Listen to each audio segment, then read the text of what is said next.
Hey, Saretsky here. As always, Canadian real estate market update with a particular focus on Vancouver. If you get any sort of value or entertainment out of these videos, all I ask you to hit thumbs up and subscribe. Questions, comments, put those below. A little bit of housekeeping here before we dive into this week's episode. Excited to launch the podcast incoming. Doing a podcast with IceCap Asset Management, Keith Dicker, and my good friend Richard Diaz with Acorn Consulting. Essentially, it's going to be called the Looney Hour. It's going to be a macro-based podcast with a particular focus on Canada.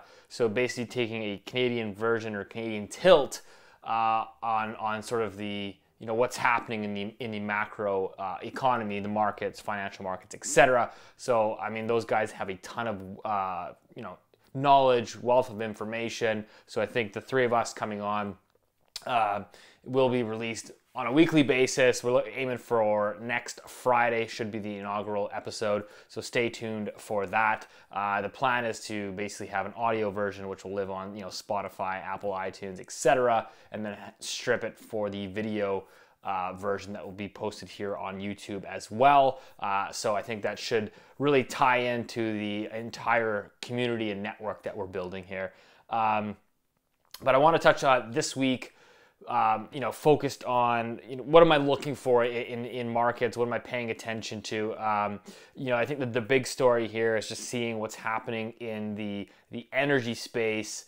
We touched a little bit on this last week, but as we can see here, natural gas prices, for example, in Europe, hitting all-time record highs, and so you have really this energy crisis that is formulating, which is a sharp reversal from the onset of the pandemic last year, when oil prices were going negative, and everybody concluded it was the death of oil and gas, fossil fuels. And we fast forward today, and we can see, the cost of natural gas is through the roof. That has massive ramifications, not only from filling up your car for fuel, but for heating your home. We got factories in China shutting down. We got factories across in North America beginning to shut down. We've got a situation where this is going to start to eat into household consumption. But not only that, is we're now running into this sort of this food crisis where food prices, at least measured by the UN index, suggest that food prices are up over 30% from last year. In fact, the food price index is at a 10-year high. So, and a lot of that actually has to do with at least partially what's happening in the oil markets, where the cost of fossil fuels going up, the shortage, so to speak. What you're actually seeing is fertilizer companies, which would, obviously fertilizers used to grow crops. Companies are having difficulties sourcing out these fossil fuels to actually create fertilizer to then sell to the farmers, which is impacting their crops. And so we've got these structural problems now that, again, I always said from the get-go last year, these politicians come out and think that, hey, we got COVID, let's just shut down the global economy to a standstill and think that there's not going to be ramifications. These stop and start policies, these COVID zero policies that were going to basically, destroy parts of the economy. And I think what we're seeing now is it's obviously much more difficult to just hit the restart button and turn the economy back on. And so these are the problems that we're dealing with, and obviously, as we are well aware of, that's certainly leading to inflation issues that are, in my opinion, largely out of the control of the central bankers. And in fact, we had an update from our good friend of the show, Tiff Macklem. Let's clip to his thoughts right here on the ongoing transitory inflation. As you said, inflation has come up in Canada. We have a 2% target with a 1% to 3% control range, and inflation is running above that control range. July it was 3.7, August 4.1. So it is running above our control range, and we actually expect it's going to stay above our control range through to the end of this year. So what's pushing it up? Well, when you unpack the prices that are going up that are pushing inflation up, what you see is they're very related to the unique circumstances of the pandemic. And there's a few parts to that. One is what we call base year effects. At the acute phase of the pandemic, prices were very low. Inflation was actually briefly negative. So we're even just as prices normalize on a year-over-year basis, you get a big increase in the inflation price increases in some goods. Secondly, there are a number of material disruptions to global supply chains, and this is affecting particularly things like computer chips. That is feeding into higher prices for cars, for example, and other electronic products. That seems to be related to a very specific issue related to the pandemic. The other sort of broader effect you're seeing is there's bottlenecks and delays in global shipping. Ships lined out outside the port in LA, for example. That's driving shipping costs up, which gets reflected in other goods, and it also causes delays, which creates shortages that drives the price of some goods up. So when you look at and you can see these effects in various goods prices. These things appear to be related to the very unique circumstances, and we do expect that these supply factors will work their way through. We've seen these in lumber is a good example. A few months ago, lumber was... So it basically took, Tiff Macklem 2.5 minutes to ramble through why, inflation was transitory and there's these problems and, they're going to persist, but don't worry, it's all okay. And the one thing that I want to kind of highlight here that's important is, well, I do agree that, rate hikes aren't going to, you can't print more oil and gas. You can't print, shipping cargo ships. And so, this is perhaps out of the purview of the central banker. But I think what's important to acknowledge here is at the end of the day is that, we're all in a fiat monetary based system, a credit-based system where, the $20 bill in your wallet is really backed by nothing. It's just a piece of paper. That really a lot of that hinges on the trust of society to have faith in that currency. And so the central bank's job is basically to maintain the faith of that currency, right? We know that every year there's inflation, every year the purchasing power of that currency declines, but it's ultimately they have to keep faith in the currency. So they come out and say, all this language of, oh, it's transitory. Oh, we're going to start tapering. We're going, if we have to normalize interest rates to fight inflation, we will normalize interest rates. Like, all of that is virtue signaling. It's just forward guidance to basically, tell the markets that you're going to be doing something so as to sort of quash inflation expectations. They have to give the illusion that they are in control, that they can simply control inflation, that they can turn the knob here. But at the end of the day, if we look where we are today, we're in this, we are in a global experiment where for going on more than a decade, we've been engaged in quantitative easing, and we have, failed to exit that. I mean, if we go back to, if you had told anybody in, say, 2008, 2009 that, hey, listen, 12 years later, we're still going to be doing QE. We're actually going to be doing a lot more QE, and rates will be at zero. 12 years later, I think everybody probably would have said, no way, that's not possible. And so, that kind of leads me into the next segment of the show here, which I want to have a little bit of fun with.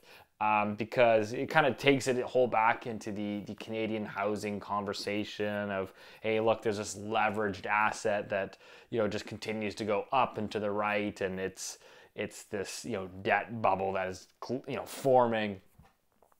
And so I get the odd person, which, I always find interesting. It's like, hey, I'm going to take the moral high ground and I'm not taking part of this Ponzi scheme.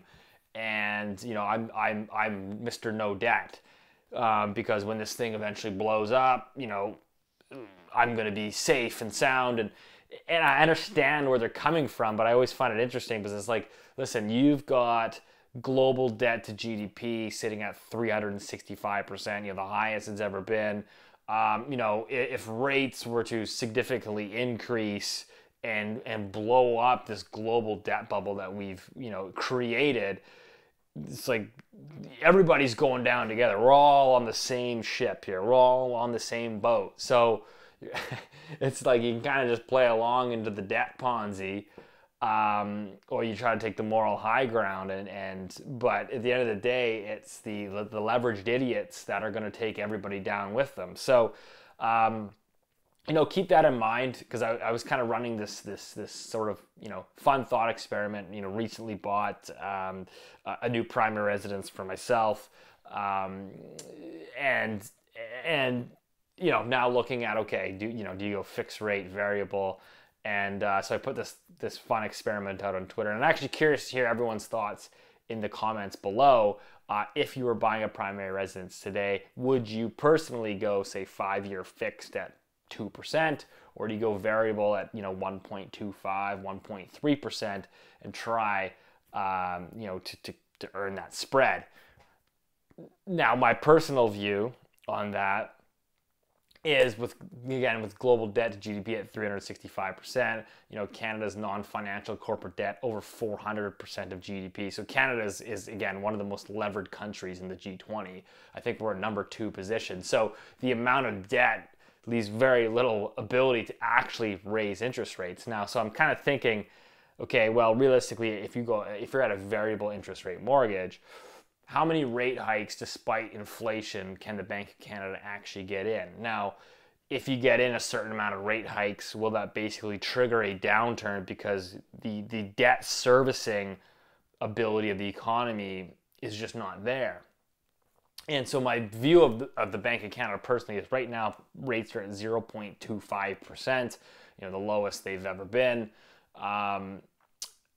Even if you were to get rates back to 1%, people say, well, that's only 3 rate hikes.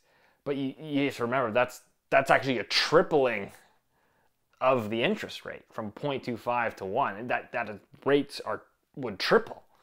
Even though it's only 3 rate hikes. So, my personal view is, regardless of inflation, regardless if it's transitory, because of the debt burden, I think for the central banks, in order to minimize the debt to GDP burden, to lower the burden of that debt, is to basically try to inflate it away.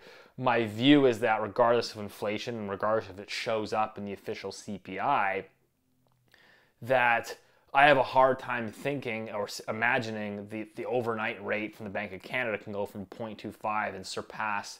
I don't see how it surpasses 1.5% in the next 5 years. I fail to see how they can push rates that high given the debt burdens. Again, I think that they'll tip everyone, and maybe they do. Maybe I'm completely wrong, and that's then the moral case here for a fixed rate mortgage. But my personal view on this is that I do think that they will attempt, first and foremost, the number one play here is to taper. Just going to taper. The next play is they're going to go through a reinvestment phase. So they'll still be doing quantitative easing. They're just going to be reinvesting the securities that basically mature. That's going to be, I think, will potentially even create this taper tantrum in the markets where financial conditions will get too tight and they won't even have to raise, they won't even get the chance to raise interest rates. So that remains a possibility. So, we'll wait and see, but I think that's kind of the fun exercise, at least anyways, that I'm playing with the fixed rate versus the variable rate idea. It's like, do you bet on these guys being screwed, or do you lock in your safety?